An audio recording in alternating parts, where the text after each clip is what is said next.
Okay, Assalamualaikum warahmatullahi wabarakatuh. How are you today, guys?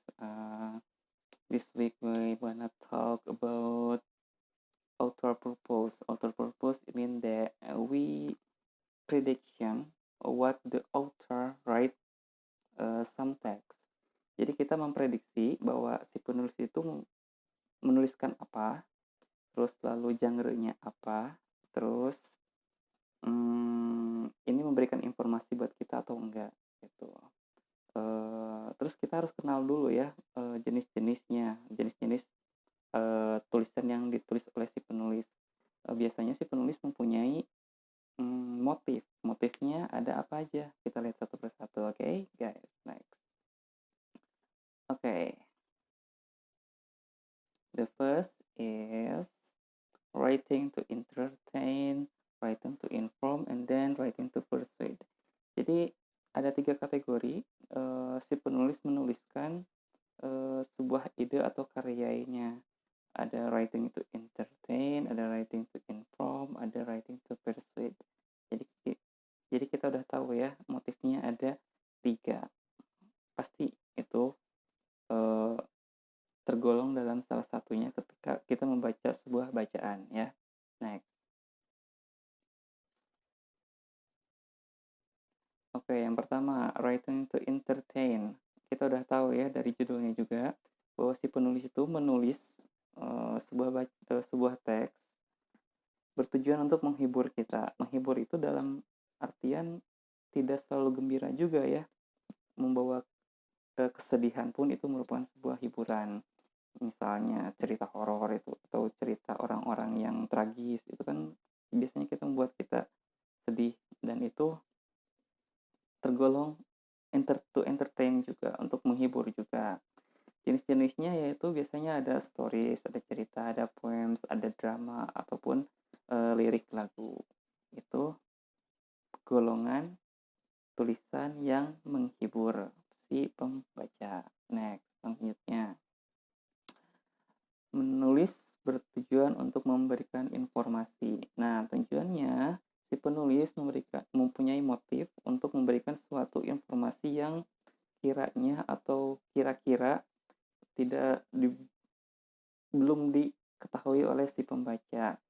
Biasanya tertera dalam misalnya tulisan artikel di koran, ya kan ya, atau instruction buku manual yang ada misalnya ketika kalian beli handphone, beli mesin cuci, atau misalnya beli wajan, pasti ada instructionnya. Terus ensiklopedia, nah itu si penulis menuliskan suatu hal yang baru buat kalian, yang mana ketika kalian baca tersebut memberikan nilai atau sebuah informasi yang baru buat si pembaca.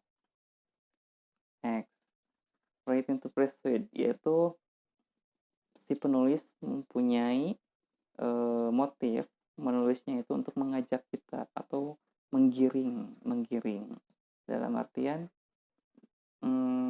dengan harapan si penulis itu dapat memberikan sugesti kepada kita untuk mengikuti anjurannya dia. Contohnya iklan misalnya.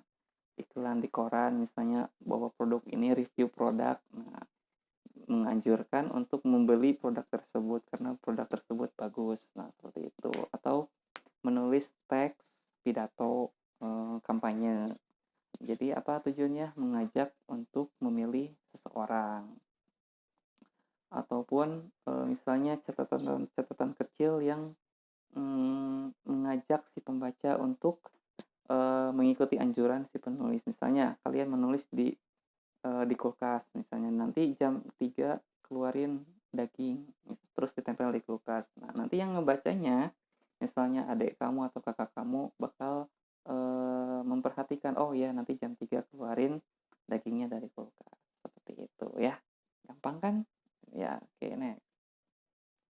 Nah, si penulis biasanya dalam penulisannya memberikan clue-clue untuk mengidentifikasi bahwa ini adalah tulisan yang mengandung ajakan atau mengandung hiburan ataupun mengandung sebuah informasi.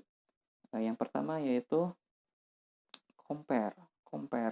Biasanya si penulis melakukan compare itu ketika membandingkan sebuah hal dengan hal yang lainnya yang berdekatan dengan idenya, dengan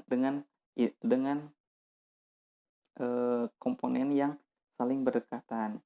Contohnya, penggunaan kata compare ini biasanya ada similarity, ada both, ada in the same way, ada like, dan lain sebagainya. Jadi, si penulis membanding-bandingkan suatu hal dengan hal yang lainnya yang mana perbandingan tersebutnya itu nggak terlalu jauh ya. Next, kontras. Kontras itu biasanya si penulis memberikan ide yang lebih berbeda eh, dari padanan kata dari yang sebelumnya. Maksudnya ada lompatan-lompatan yang berbeda jauh dari eh, umumnya. Biasanya ada kata however, ada but, ada similarity, dan lain sebagainya. Oke, lanjut.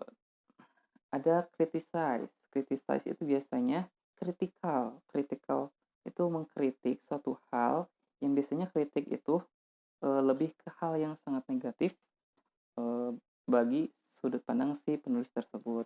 Biasanya mereka itu menuliskan bad, wasteful, or poor, ataupun kata-kata yang bernada negatif ataupun bertolak belakang dengan apa yang dia utarakan. Nah, ada describe. Describe itu misalnya penjelasan atau ilustrasi dengan sebuah diagram, ataupun dengan sebuah gambar, ataupun dengan sebuah perkataan. Biasanya kalau eh, ilustrasi dengan perkataan atau kalimat, biasanya mereka itu lebih panjang daripada menggunakan tabel ataupun diagram. Biasanya kalau diagram kan biasanya si penulis itu cuma mengarahkan coba perhatikan tabel ini bahwa ini bla bla bla, udah beres seperti itu. Tapi kalau ketika si penulis menggunakan eksplorasi penggunaan kata-kata, biasanya akan lebih panjang dan biasanya memiliki resiko misperception dari si pembacanya, karena apa yang dituangkan oleh si penulis dan ditangkap oleh si pembaca itu biasanya agak berbeda dan lebih sulit. Nah, biasanya kalau si penulis yang baik itu mendescribe atau mengilustrasikannya biasanya ditambahin gambar ataupun diagram agar lebih mempermudah pemahaman si pembaca tersebut. Nah, biasanya keywords-nya tuh yang dipakainya itu adalah kata-kata yang sangat detail. Misalnya lebih ke adjektifnya kayak warna ataupun jenis ataupun lebih ke karakteristik yang lebih mendetailnya. Oke. Nah, explain itu si penulis biasanya menggambarkan suatu hal yang lebih jelas, tapi dengan kata-kata yang sangat intens namun mudah dikenali oleh si pembaca dengan harapannya seperti itu. Biasanya jenis teksnya itu yang dipakainya itu adalah deskriptif ya. Jadi menjelaskan suatu komponen atau suatu hal dengan agak lebih panjang dengan harapan bisa mengerti apa yang dijelaskan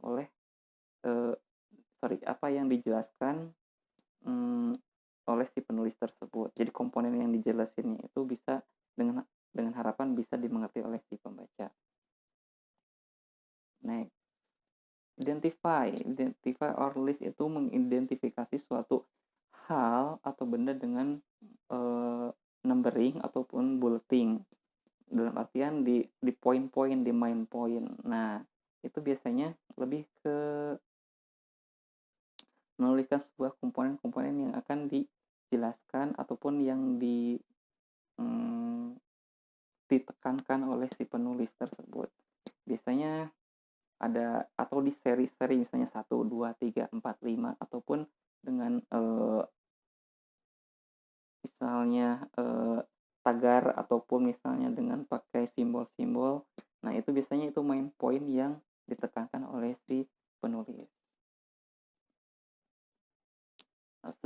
Suggest itu Si penulis mempunyai misi untuk mengajak seseorang ataupun si pembaca agar, mempercayai ataupun meyakini apa yang dia tulis itu, mmm, bukan benar ya, meyakini apa yang dia tulis itu terus dan dalam maksud hal ini si pembaca, terbawa arus oleh si penulisnya. Jadi, misinya si penulis ingin merangkul si pembaca agar mempercayai apa yang ia rasakan atau apa yang ia rasakan dan dia tulis, dan masyarakat luas ataupun kita sebagai pembaca meyakini hal tersebut. Okay? Thank you for coming. See you next week. Wassalamualaikum warahmatullahi wabarakatuh. Bye bye.